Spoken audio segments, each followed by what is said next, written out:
좀비 제안 7장 드림 시퀀스 2 델타 골뱅이 벙커 찰리 에피소드 1 2021년 5월 15일. 그러나 그들은 알려지지 않은 바이러스를 획득한 그들은 격노하고 폭력적이며 잔인함으로 가득 찬 무의미한 좀비였습니다. 생물학적 위험 실험에 부산물이 잘못되었거나 너무 많은 독성 공기를 흡입했는지 여부에 관계없이 그들에게 일어난 일은 무엇이든 간에 인간을 포함하여 만난 모든 생물을 죽이고 삼키게 했습니다. 우리는 그것들을 괴로움으로 지정했습니다. 이 고통받는 사물은 일반적으로 희생자의 육체를 물고 찢어졌습니다. 일반적으로 아플리티드 띵즈 가칼날처럼 날카로운 이빨을 희생자에게 가져갔을 때 그다지 남지 않았습니다. 고통받는 것들은 인간의 창자를 피했습니다. 벙커 찰리에서 학살을 일으키니 생물들이 똑같은 존재일까요?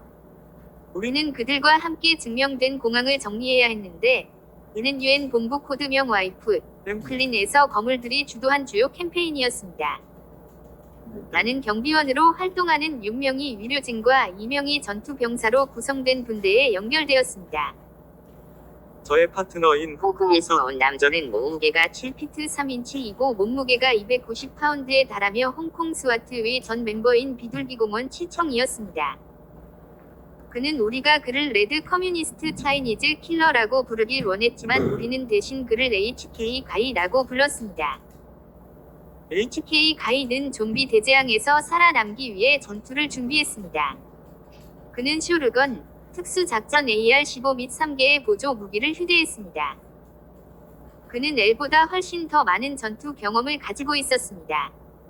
나는 그의 지휘를 따랐습니다. 3개의 전투반이 제1터미널 입구로 들어와서 고통받는 것들을 정리했습니다. 다른 많은 군대가 공항의 다른 부분을 정리하는 임무를 맡았습니다. 유엔 본부 거물들은 서울에 있는 인천국제공항이 정리되기를 원했습니다. 공항이 다시 작동할 수 있도록 의료진이 다시 작동할 수 있도록 했습니다. 의료진은 세 번째 분대에서 20m 떨어진 곳에 있었습니다. 지금까지는 별다른 일이 없었습니다. 수석 의료진의 라디오에는 끔찍한 고뇌와 함께 소리와 비명이 가득했습니다. 그리고 조난. 다른 모든 군대가 공항의 모든 부분을 정리하면서 HTS가 폭발했습니다. 우리 팀이 큰 타격을 받는 것 같았습니다. 즉각적인 대피 및 의료 지원에 대한 반복적인 요청이 총격전과 함께 공항을 청소하는 다른 모든 분대로부터 들렸다. 6명의 의료진은 모두 이런 종류의 갈등의 참전 용사였습니다. 비명 소리는 그들에게 영향을 미치지 않았습니다. 그들의 배낭은 체중의 2배였습니다. 각각은 M9를 들고 다녔습니다. HK 가이가 앞에 있었고 6명의 의료진이 중앙에 있었고 내가 뒤를 덮고 있었습니다. 세 번째 분대의 지도자가 무전기에 대고 의사와 확인을 했다. 닥터 라디오 체크. 선임 의료진은 25m 뒤에 모두 가야 합니다. 라고 대답했습니다. 갑자기 시끄러운 소방이 터져서 그 사람과의 의사소통이 나갔다. 수석 의료진은 그녀의 응시로 다른 사람들에게 경고했습니다. HK 가이는 추적 장치를 확인하여 우리가 마지막 전투 분대보다 20m 더 멀지 않은지 확인했습니다. 그는 26m에 있었다. 나를 따르라, 고 말했다. 우리는 코너를 돌았는데 HK 가이는 무기를 앞쪽으로 향한 채 잠시 멈췄습니다. 총격전은 계속되었습니다. 총알이 그들을 찢어버리자 고통받는 사물들은 비명을 질렀다. 첫 번째 분대장은 의료진에게 조난 전화를 걸었습니다. 수석 의료진은 가는 중입니다. 라고 말했습니다.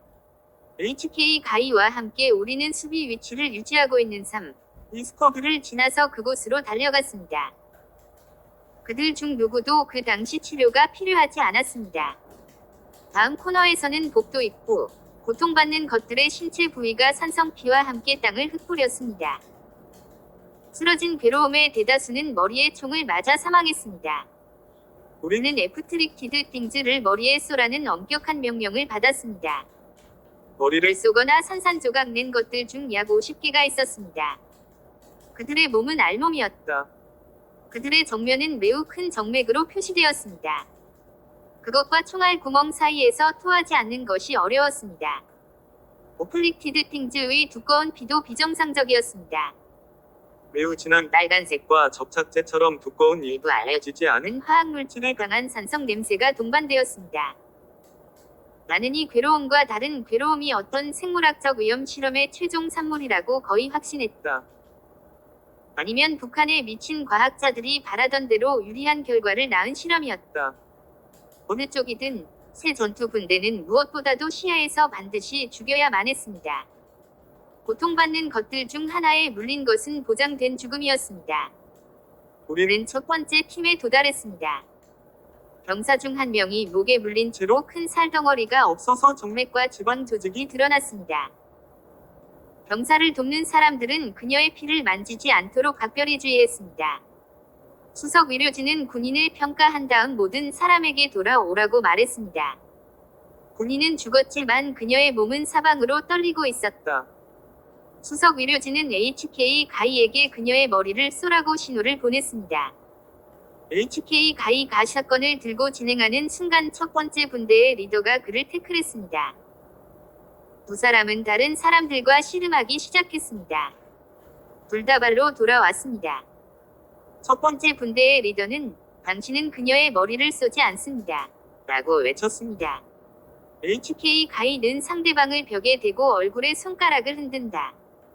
첫 번째 분대장의 키는 약 5피트 6인치였고 HK 가이는 7피트 5인치를 훨씬 넘었습니다.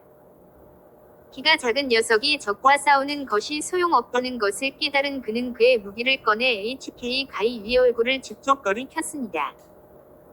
수석 의료진은 그의 얼굴에서 무기를 치우십시오. 그렇지 않으면 군 법원과 맞서게 될 것입니다. 첫 번째 분대의 리더는 왼손을 사용하여 두 번째 보조 무기를 꺼내서 지휘관의 머리를 직접 가리켰습니다. 다른 사람들은 모두 가만히 서서 지켜보았습니다. 그는 머리를 쏘는 게 어떤지 보자. 라고 소리쳤다. 수석 의료진은 이런 유형의 공격은 당신을 교수형에 빠뜨릴 것입니다. 라고 외쳤습니다. 상관없어. 그가 대답했다. 아무도 내 병사들의 머리를 쏘지 않을 거야. 선임 의료진이 물러나. 라고 외쳤다.